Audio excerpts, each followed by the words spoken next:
बहुत ज़्यादा कॉम्प्लिकेटेड नहीं बनाता किसी चीज़ को, ना मुझे कॉम्प्लिकेशंस पसंद है। मैं बड़ा सिंपल भाषा में, सिंपल लैंग्वेज में मैं काम करने वाला बंदा हूँ, ठीक है।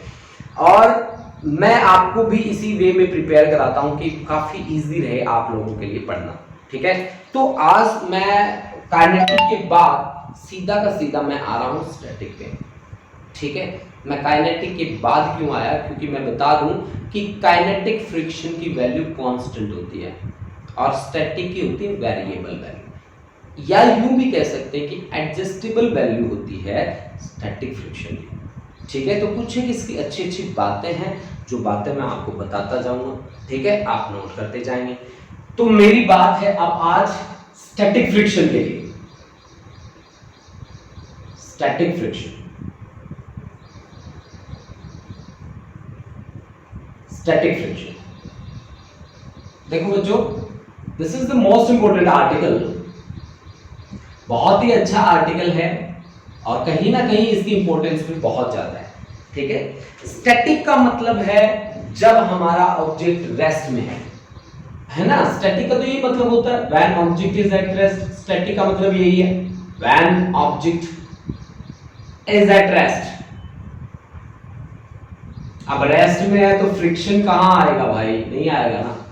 बट एक चीज आपको ऐड करनी पड़ेगी, there is the tendency of relative motion, ठीक है। यानी कि यहां पे रिलेटिव मोशन की टेंडेंसी है, मोशन नहीं है, ठीक है, टेंडेंसी है। यानी कि यहां पे किस चीज की टेंडेंसी है, but there is some tendency of relative motion, tendency of relative motion, relative motion, relative motion की क्या है, टेंडेंसी है। अब जैसे कि मान लो मैं आपको लाइव एग्जांपल देता हूं, कैसे, ये दीवार है मेरे सामने, मैं इस दीवार पे ना धक्का मार रहा हूं, ऐसे ऐसे धक्के मार रहा हूं मैं, क्या ये दीवार हिलेगी, नहीं। क्यों, क्योंकि मेरी अप्लाइड और इसकी अपोजिंग फोर्स दोनों के दोनों क्या है, बराबर है, ठीक है, बराबर है, तो ये दीवार नहीं हिल रही। अदरवाइज तो ऐसा होता कि मैं शिफ्टिंग प्रॉपर्टी लगाता रहता इस पे, इस दीवार को ना धक्के मार के उधर कर देता है ना। क्या ऐसा हुआ, नहीं हुआ। अब देखो ये इसकी वैल्यू जो है वो सेल्फ एडजस्टिंग वैल्यू है, वेरिएबल वैल्यू है।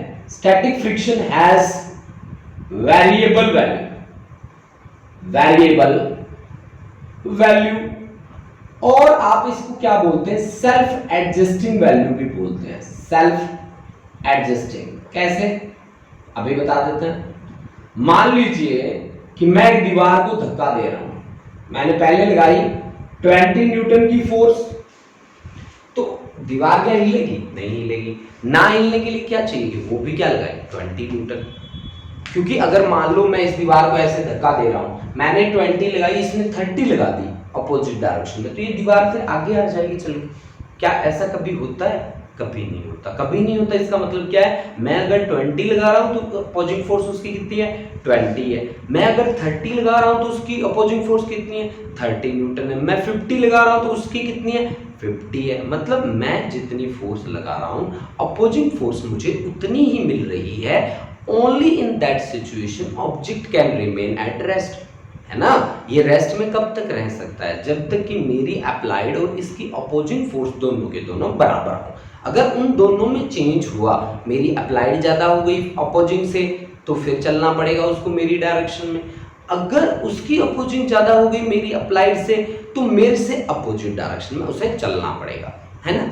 ऐसा होगा। क्या ऐसा पॉसिबल है दीवार के केस में, नहीं है। क्यों नहीं है, क्योंकि जैसे जैसे मैं फोर्स बढ़ाता हूं उसकी अपोजिंग फोर्स भी बढ़ती जाती है, यानी कि वो अपने आप को क्या कर रही है, एडजस्ट कर रही है। अब एडजस्ट कब तक करती जाएगी, ये तब तक करती जाएगी जब तक कि मेरी अप्लाइड इसकी अपोजिंग को क्रॉस ना कर दे, ठीक है। यानी कि मैं अप्लाई की, मैंने पहले 10 न्यूटन, तो इसने अपोजिंग 10, मैंने 20 तो इसने 20, मैंने 50 तो इसने 50, मैंने 100 तो इसने 100, मैंने 1000 तो इसने भी 1000, मैंने अब 5000 कर दी, तब हो सकता है ये दीवार गिर जाए, है ना।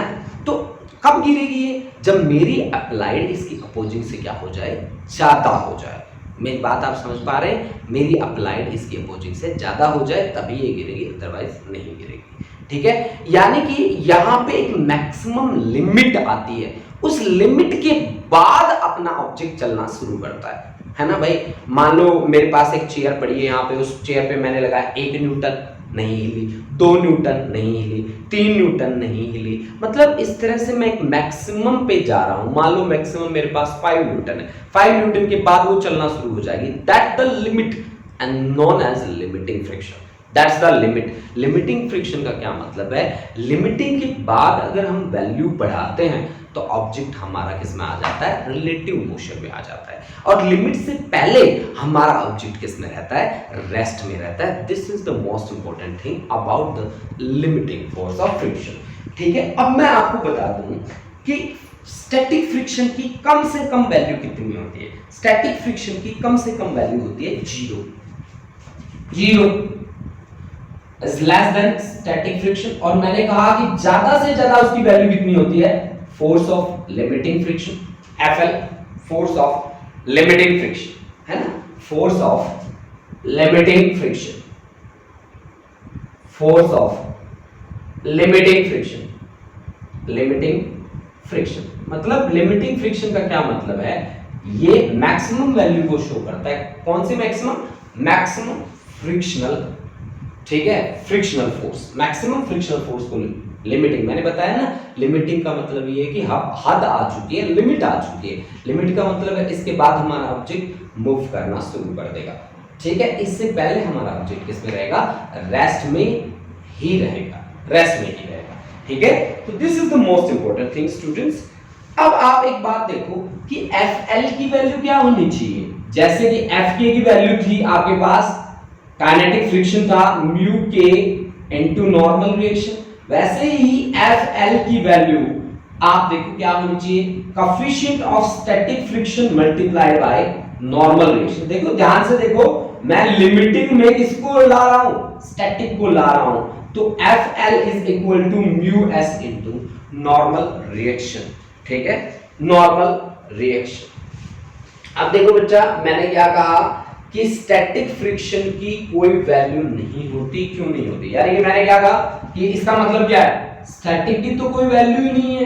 स्टैटिक की कोई वैल्यू क्यों नहीं है? क्योंकि ये तो सेल्फ एडजस्टेबल है, इसकी वैल्यू तो चेंज होती है। अब कैसे चेंज होती है तो न्यूमेरिकल्स में हम देखेंगे। देखो मैंने क्या कहा, Fs की कोई वैल्यू नहीं है। कोई वैल्यू क्यों नहीं है Fs की? Fs क्या है? Static friction. स्टैटिक फ्रिक्शन की वैल्यू कैसी होती है? एडजस्टेबल होती है, we can say variable value होती है। अब वेरिएबल वैल्यू है तो आप क्या लिख सकते हो? क्या ये चीज है भाई, कांस्टेंट है ना? नहीं लिख सकते ना, बिल्कुल नहीं लिख सकते आप इस चीज को। ठीक है, अब देखो बहुत सारी जगह पे म्यू एस जो यहाँ पे लिखा है, उसको म्यू एस को कोएफिशिएंट ऑफ लिमिटिंग फ्रिक्शन भी लिखा जाता है। बहुत सारी जगह पे कोएफिशिएंट ऑफ लिमिटिंग फ्रिक्शन भी लिखा जाता है। ठीक है ना? अब देखो मैं आपको एक एग्जांपल दे रहा हूं। जैसे मान लो मेरे पास है एक 2 kg का मास, ये है मेरे पास 2 kg मास, ऐसे ये 2 kg है तो 20 newton will act vertically downward. 2 kilogram का मतलब यही होता है ना, वेट निकाल लो, mass into acceleration due to gravity. तो मास इनटू एक्सेलरेशन, एक्सेलरेशन की वैल्यू मैं 10 ले रहा हूं, जी की वैल्यू, तो मेरा 20 न्यूटन आ गया। एक्शन और रिएक्शन बराबर होते हैं। This is about the normal reaction, say that is n, है ना? This is the normal reaction and I have considered A 6 Newton force is applied on it. 6 Newton का फोर्स यहां पे लगा है और कोएफिशिएंट ऑफ स्टैटिक फ्रिक्शन आपको दे रखा है 0.2, है ना? 0.2 आपको इसकी वैल्यू दे रखी है 0.2। तो आप निकाल लो। सबसे पहले आपको ये चेक करना पड़ेगा कि ये बॉडी रेस्ट में रहेगी कि नहीं रहेगी या मोशन में रहेगी। कैसे चेक करेंगे? आप हमेशा FL निकालेंगे। FL force of limiting friction. अगर लिमिट्स उसकी अप्लाइड से ज्यादा है तो फिर देख लेते हैं वो मोशन में नहीं होगा, है ना? ठीक है, अगर आपकी अप्लाई ज्यादा आ गई इससे फिर मोशन में होगा। तो FL is equal to mu S into normal reaction. Mu S कितना है हमारे पास 0.2, नॉर्मल रिएक्शन किसके बराबर होगा 20, तो 2 2 जा 4 न्यूटन। ठीक है, 4 न्यूटन आई है आपके पास। तो 4 न्यूटन जैसे ही आई आपके पास तो आप क्या कहेंगे कि आपका ऑब्जेक्ट क्या करेगा, मूव करेगा। ठीक है ना। अब ये वैल्यू तो कांस्टेंट नहीं होती भाई, ये 4 न्यूटन की आपने फोर्स लगा दी, ये दिस इज द 4 न्यूटन है ना, फ्रिक्शनल फोर्स है आपके पास F, ठीक है, फ्रिक्शनल फोर्स है 4 न्यूटन, और ये जो लिमिटिंग है ये तो लिमिट है, मैक्सिमम है। ठीक है ना। तो अब आपको जब ये मूव करना शुरू कर देगा तो आपको क्या मेंशन किया जाएगा, कोएफिशिएंट ऑफ काइनेटिक फ्रिक्शन। मान लीजिए कोएफिशिएंट ऑफ काइनेटिक फ्रिक्शन अब आ गया 1.1। तो अब आप बताइए कि काइनेटिक फ्रिक्शन कितना, Fk is equal to mu K into normal reaction. Mu K है 0.1, नॉर्मल रिएक्शन है आपके पास कितना 20, दिस इज 2 न्यूटन, है ना। एक बात आप हमेशा याद रखना कि लिमिटिंग से कम ही होगा आपका काइनेटिक फ्रिक्शन की वैल्यू, ये बात आप हमेशा याद रखना। अब देखो कि अगर आपकी अप्लाइड स्टैटिक फ्रिक्शन से या लिमिटिंग फ्रिक्शन से ज्यादा है तभी आपका ऑब्जेक्ट मूव करेगा। अगर आपकी अप्लाइड अगर आपकी बड़ी आती है इसकी वैल्यू स्टैटिक से या F अप्लाइड आपकी वैल्यू ग्रेटर आती है लिमिटिंग फ्रिक्शन से, this is the condition only when object will move. ठीक है, this is the condition, this is the condition only when object will move, only when object will move. इस बात को ना बेटा गांठ बांध लो इस बात की, मतलब आप इस बात को बहुत अच्छे से प्रिपेयर कर लो, चाहे नोट कर लो, कुछ भी करो, बट इस बात को याद रखो। ठीक है, स्टैटिक के साथ आपको डील करना है, इस बात को बहुत अच्छे तरीके से याद कर लो चाहे, ठीक है ना, बहुत अच्छे तरीके से। ठीक है, क्योंकि इस बात का यूज करके कहीं ना कहीं मैं न्यूमेरिकल्स बनाऊंगा। ठीक है,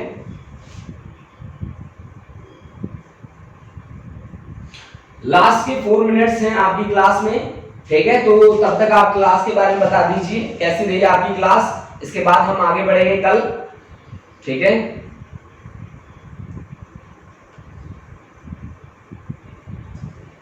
आज की क्लास कैसी रही है आपके लिए प्लीज आप बता दीजिए, इसके बाद हम कल करेंगे आगे।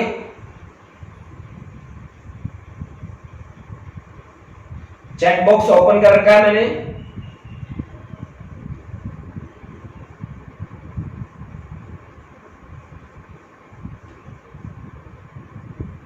आज की क्लास कैसी रही एक बार जरूर बता दीजिए।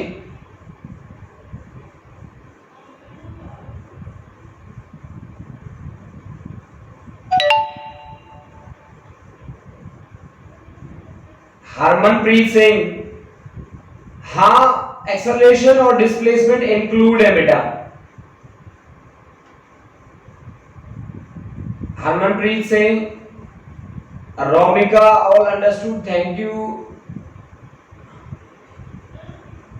Good morning sir, attendance okay बेटा। Anshu Pathania, Mehak amazing, Amarveer wonderful, interactive, innovative, helpful, informative, every concept clarity was awesome, thank you sir, thank you बेटा, thank you. Gurleen, it is very amazing class, thank you sir. Navneet, class was great sir. Anshu Pathania, informative. Davinder, class is amazing, thank you. Kamalpreet, बेटा मेरे पास जो deleted syllabus आया था CBSE से, मैंने उसी के अकॉर्डिंग आपको सिलेबस से क्या क्या डिलीट हुआ है वो सारी बातें मैंने आपको बताई है।